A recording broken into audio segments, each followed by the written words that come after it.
Thank you for joining us today. And I thank you for taking the time. I know time is a very valuable thing. It's funny because we are all at home and find our schedules more flexible now, but we've lost all sense of time. I can tell you every day I ask my wife, what time is it or what day is it? So, and time is a very, very important thing right now. And that's why we wanted to talk about how we're spending time and also how we're using the time effectively, not only ourselves as teachers, but also with our students. And that's how I'm going to talk to you about when it comes to this presentation I'm going to be doing today called Inquiring Minds. It is based on my book called Now That's a Good Question, How to Promote Cognitive Rigor Through Classroom Questioning, which was published by ASCD. If you'd like a copy of these slides, you may go to the address on the top, which is tinyurl.com/GQ and that's where you can access these slides and turn them into posters. Also, if you'd like to connect with me on Twitter, that'd be great. My Twitter handle is Maverick, MAVERIK EDU12. That's also the name of my company, Maverick Education. It's named after my daughters, Madison, Ava, and Amanda. And I'm also a child of the 80s, so you can probably guess what my favorite movie is, Top Gun. So let's get this started. Let's talk about how we can inquire minds, teaching and learning with good questions. And notice that term, good questions, because I want you to think about that and think about what that means. But the first thing I want to do is I want to ask you a good question. And this is to get you thinking. How is testing like baseball? I want you to think about that. I want you to think about the game of baseball, because what's interesting about baseball is whether the hitter can hit is not only about their skill, but also the quality of the pitch that they're given. Maybe they're given a good pitch. Maybe they're given a bad pitch. Maybe they're given an intentional pitch that they're not supposed to be able to hit. That's how testing is like baseball, because the items on assessments, what if I said they're not questions? They're actually items. And those items basically represent whether you can hit the ball. And on a standardized assessment, more often than not, you're given 3 chances, sometimes 5, and those 3 items will determine whether you can complete and meet the standard at its level of complexity and depth of knowledge. That's not teaching and learning with good questions. That is essentially like playing baseball. What am I doing right now? I am basically trying to hook your curiosity and interest in learning. Hopefully I grabbed your attention, because we're going to be talking about how to ask good questions and how to inquire minds for the rest of this session. But hopefully now I drew you in. I call that the hook 'em. And what I'm going to be doing today is showing you this instructional process that answers this question. How could good questions be used to inquire minds to learn? And you're going to learn how you can use this framework to help you develop and deliver the good questions you need to inspire learning, especially right now in a pandemic, because we need to capture our students' attentions. And that's basically what we're going to be doing right now with Inquiring Minds. So one of the questions I'm often asked when it comes to good questions is people ask me, well, what is a good question? Well, that's not the question we really should be focused on. The question we should be really asking is, what does a good question do? And that's what I discuss in my book and also in my presentations. A good question should stimulate deeper thinking. You ask that question not to see what the students know, but to get the kids to want to learn. And also a good question deepens knowledge, understanding, and awareness. This question is not supposed to assess what the students know. It's supposed to provoke them and prompt them to go and deepen their knowledge, understanding, awareness of what they're learning. A good question also expands knowledge and extends thinking. It goes beyond that standard, beyond that learning expectation, beyond the level of complexity or depth of knowledge demanded by the item in our curriculum or in our assessments. More importantly, a good question should pique curiosity, imagination, interest, and wonder. When I ask you a good question, I am stimulating your brain not only to think critically, but think creatively. And most importantly, a good question allows students to express and share their learning in their own unique way. This is where students can basically go and express their knowledge, express their thinking, express their disposition, their feelings, their attitudes and beliefs in their own unique way. In my book, Now That's a Good Question, I identify 8 different types of questions we can ask the students to get them to think deeply and express and share their depth of knowledge. First are essential questions. And most of us are pretty familiar with that. And what I like to say about what is an essential question, it depends on who you read. Because if you read Grant Wiggs and Jay McTighe, it says it's the most important questions our students can address. And if you read Ted Sizer, it's the question that addresses the core understanding and enduring ideas of a subject area or a content area. And if you read John Larmer from the Buck Institute, he says the driving question is what engages our students in a project-based learning, deeper learning experience. So what I did was I said, there are 4 types of essential questions. First is the universal. That's the broader question. The question I might ask, what is life? It's those questions that we ask to get the kids to think about themes in literature. The overarching is a question we can ask in any subject area at any grade level. For example, I can ask, how can science explain natural events and phenomena, such as life? The topical is about the unit you're teaching. So if I'm teaching about how organisms grow and develop in an environment, that's the question I'm going to ask. How do organisms grow and develop in an environment? And the driving allows the students to go and express and share their learning in your own unique way. That question gets the kids to focus on talent development and how they can think creatively. So I could ask, how could you develop and use a model to explain how organisms grow and develop in an environment? The rest of the questions supplement the learning process. You have factuals. That's your who, what, where, and whens. You have your analyticals. Those ask you how and why. Your reflectives ask you to look for causes, connections, consequences. Your hypotheticals are the most creative questions we can ask. What if? What would happen? What could happen? Your argumentative should give choice. So don't just ask, should the death penalty be abolished? The really appropriate question, a good question would be, should the death penalty be abolished, legally permitted, or it depends on the situation? Because now you have it more of an open end that allows the students to have choice. The last set of questions is what I call the affective question. That addresses the affective domains and blooms. This is where you talk about your feelings, your beliefs, your attitudes. What do you think? How do you feel? What do you believe?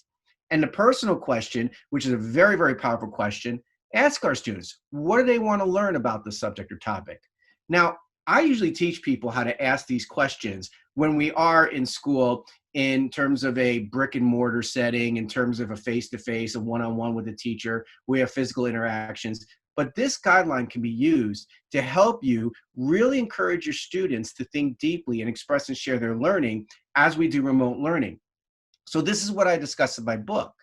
But how do you teach with these questions? And that's where the inquiring minds process comes in.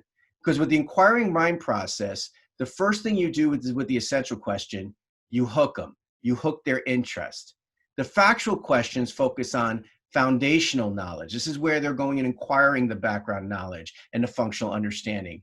The understanding questions are standards-based. This is where you're rephrasing your objectives into questions.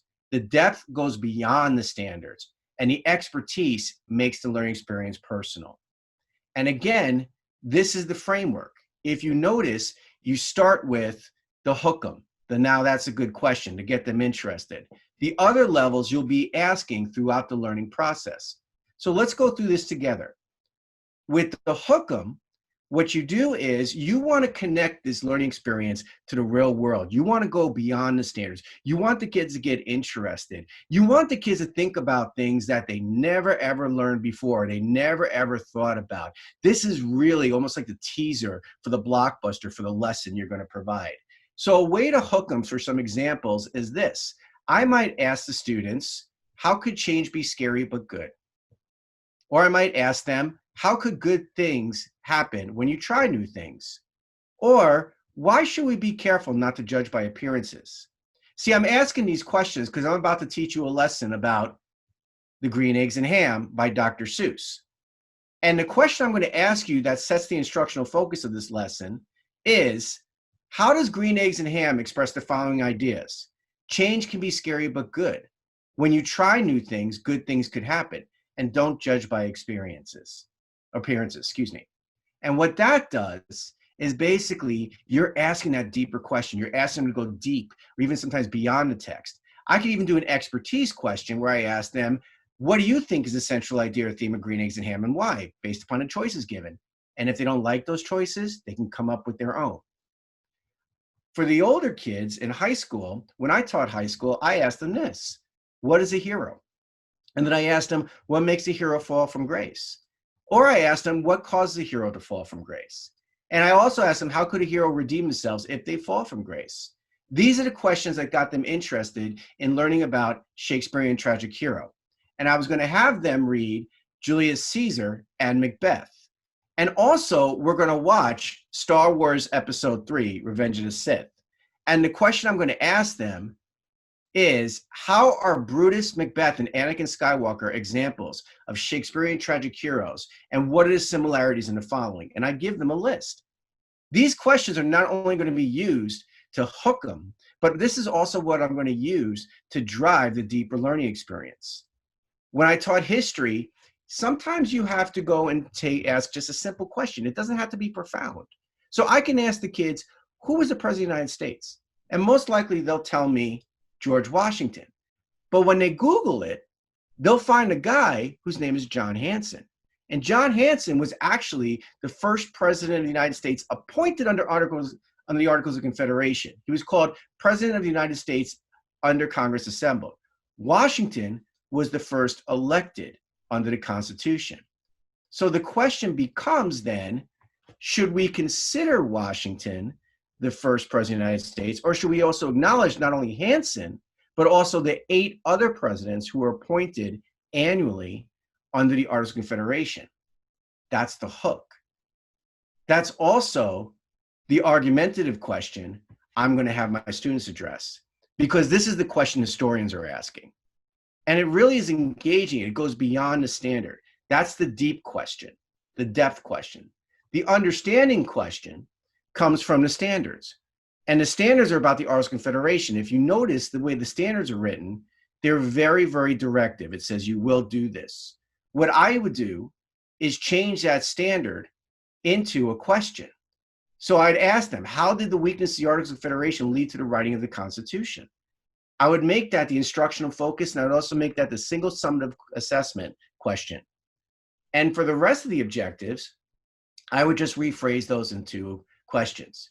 And what's interesting is those questions will assess the depth and extent of student learning much more than an item on an assessment or in the curriculum. Because most items on assessments and curriculum, they assess at or up to the standard. They don't always assess at the standard because that would be too difficult. What this does is that it assesses student learning at the standard and has them demonstrate and communicate their learning deeply in their own unique way. In math, what I would do is this. I would just ask this question. I walk in my class, I said, how could multi-digit numbers be multiplied using the standard algorithm? And I'll show them there are 5 different ways. And by the end of this learning experience, I'm going to ask them, which way works best for you and why? Is it this way? Is it this way? Is it this way, or this way? And what's interesting is, excuse me, that last example, I can't teach that. I don't get it. But I would show them a video that explains it, and I would have them explain it to me. And whichever way they want to do this, that becomes their question.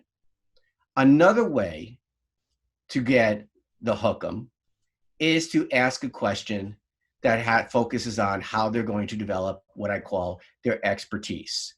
And what this does is that this question gets them not only to think deeply, but also think creatively and develop their talent.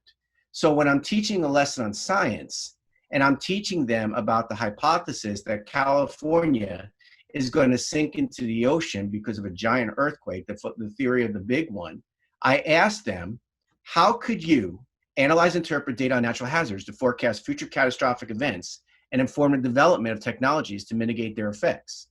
The standard actually starts at the first Bloom's verb, which is analyze. But what I did was I simply put, how could you in front of the standard? That makes any standard a deeper question that focuses on expertise. So when I have my next generation science standards, what I can just do is I can take that standard right there and put how could you in front of it. Now I have a question. And it's the deepest question I can ask the kids, because not only does it set the instructional focus beyond the standard, but it also assesses them authentically, delving into their expertise.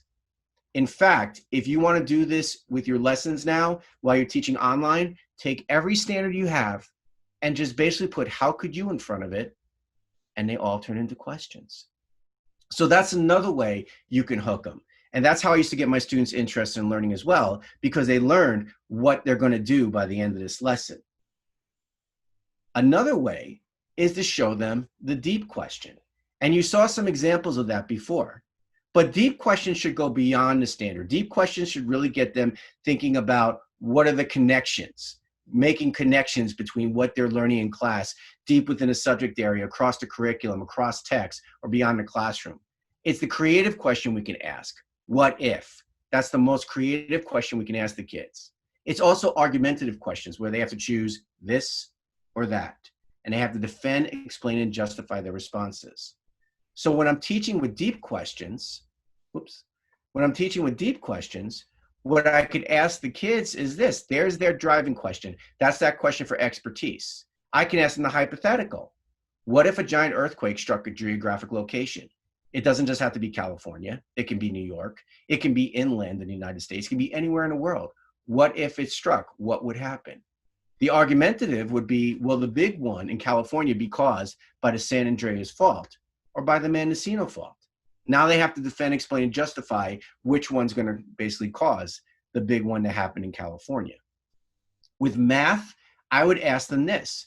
What if you reorganize these numbers? How could you provide this number sentence is true? So what happens with this is that they just take the numbers there and they just change the order. And they're basically creating all the problems. I'm not giving them 25 problems to solve. I'm just saying to them, how could you reorganize those numbers and prove it's true using one of the ways? That's also depth. Oops. Now, these are the deeper questions we aspire to ask. These are the questions, when I talk to people, I say, I want to know deep questions. I want to ask the questions that really engage kids' thinking. And good questions aren't basically judged qualitatively. It's what good questions do, the question I asked you before. So you can ask foundational questions and they'll be good questions. But the thing about foundational questions, what I encourage teachers to do is this. Ask the kids, what do they know and understand, and have them respond in the form of a question. I call this bizarro Jeopardy. It's the opposite of Jeopardy. Instead of being Alex Trebek and you give them the information, you have to demonstrate their knowledge by responding in the form of a question, present the information and ask them, what is it you don't know and understand? So here's an example. This is also to help you understand Bizarro a little bit, if you remember this episode from Seinfeld, in which Jerry met the complete opposite of him. It's a complete opposite experience because the teacher's not making the foundational questions. It's the student who is creating the foundational questions. So when I introduce this learning expectation for history about the Articles of Confederation, I will show this to the students and ask them, what are the words, terms, and details you don't know and understand? How would you phrase that as a question to me? And they basically would free write and write all the questions they have based upon what they're reading. What I then do is I gather their questions and I organize them in different columns. So with academic vocabulary, those are the academic and literary words that appear in every subject area. The subject-specific terms, those are the subject terms that are specific to that subject area. The data and details, ask the kids those questions, ask what are the facts and information they need to know and understand. Now, I'm not generating any of these questions. These questions come from the kids. They are basically developing the foundational learning experience. It's driven by their questions. I may add a few, but it's more of an iterative process. Now I'm basically assessing prior knowledge and I'm letting my students know I care enough to take the time for you to learn this, but you have to communicate to me what it is you don't know and understand. That's the foundational learning experience for inquiry. I learned this working with English language learners. This actually was an example of what I use when I work with English language learners. I would show them the standard and I would show them a sample problem. I'd say, what are the words and terms and details you don't understand? And they'd have to phrase it to me in the form of a question. They couldn't just say fluently. They couldn't just say algorithm. They'd have to say, what does fluently mean? They'd have to say, what is an algorithm? What is the standard algorithm for multiplication? And based upon their questions, we build background knowledge and vocabulary development. We are building background knowledge using factual questions driven by the students. If you don't think academic vocabulary is essential, or we should spend the time on it, look at this standard here. This is the science standard on natural hazards. Look at all the academic vocabulary the students have to know and understand in that standard. Look at all the terminology. Look at all the data and details. Now, when I create these questions, this is my pre-planning. I'm basically presuming what the kids might not know and understand. But I ask the kids, what are the words, terms, and details you don't know and understand? They come up with these questions. So when they come in, they see this as a blank slate, and then I put their questions up, and they feel invested because I'm taking the time to basically have them create the foundational learning experience. The next set of questions is understanding, and those come directly from the standards. Standards are not questions, they're objectives. They are written as directives. You sound like a drill sergeant when you basically post your objective. We need to basically turn these into questions. And there's two ways you can do this. The first way, what you can do is you can piece it together using this grid. And I'm going to give you a copy of this when you go and download the PowerPoint presentation. The first thing I would do is I would identify all the Bloom's verbs. So there are my Bloom's verbs there, and I put them in the form of be performed. Then I'm looking to see what is the instructional focus, what's the content. So they're going to perform operations, or they're going to multiply multi-digit numbers, or they're going to use the standard algorithm. The rest of the standard or the objective is the condition. That sets the depth of knowledge, what exactly and how deeply students will understand and use their knowledge. I then put the question stem in, how, and the helping verb, can or could. Now, it's important to understand the difference between can or could. Can is procedural. How can you do this? Could is hypothetical, which means that there's more than one way. Now, one of the philosophies I have is, why is it we differentiate instruction? We don't differentiate professional development. If you don't like this way, another way you can do this, when you take away the grid, it makes the question. Another way you can do this is basically you can take your standards, which is written as an imperative sentence, a command, and then you can basically turn it into a declarative sentence. For example, it says perform operations multi-digit numbers. Well, guess what? Operations multi-digit numbers can be performed. Fluently multiply multi-digit numbers using a standard algorithm. Well, multi-digit numbers can be multiplied fluently using a standard algorithm. You're going to tell me how. That's another way you can turn your standards into questions. And what you're doing is you're de-emphasizing that pitch. You're asking them, how can baseball pitches be hit? Or how could different baseball pitches be hit? This is really effective working with English language arts standards because they're very conceptual. But we need to figure out and talk about the book.